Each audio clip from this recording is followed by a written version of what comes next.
Bismillahirrahmanirrahim. Assalamualaikum warahmatullahi wabarakatuh. Yang terhormat Pak Ismail SSI MSI. Perkenalkan, nama saya Ujang dengan NIM 2023 01 0104 Nah, dalam video ini saya akan menjelaskan tentang materi saya, yaitu SDA, sumber daya alam. Nah, langsung saja ke materi. Nah, itu sumber daya alam. Nah, apa sih pengertian SDA ya, atau sumber daya alam? Nah, di sini sumber daya alam adalah semua kekayaan alam berupa benda mati atau makhluk hidup yang berada di bumi dan dapat dimanfaatkan untuk memenuhi kebutuhan manusia. Seperti itulah pengertian sumber daya alam. Dan kemudian lanjut ke jenis-jenis sumber daya alam. Nah, jenis-jenis sumber daya alam di sini terbagi menjadi dua, yaitu SDA yang dapat diperbarui atau dihasilkan dan sumber daya yang tidak dapat diperbarui. Sumber daya alam yang tidak dapat diperbarui. Nah, contoh pertama tentang sumber daya alam yang dapat diperbarui yaitu udara, air, tanah, dan hewan.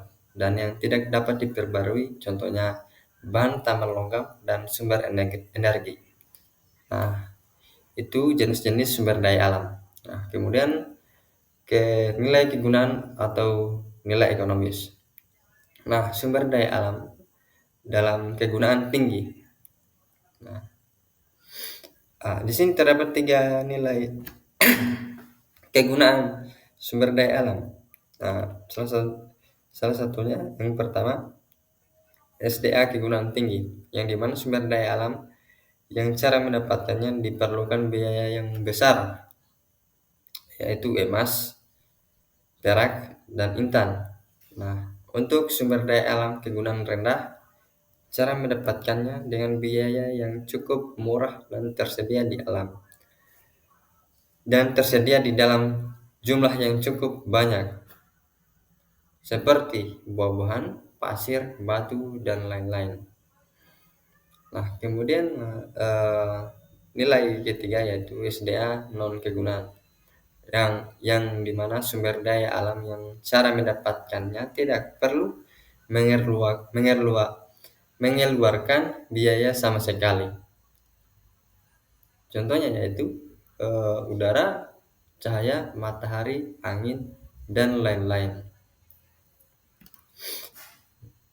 Nah, di sini perlu kita tahu manfaat sumber daya alam.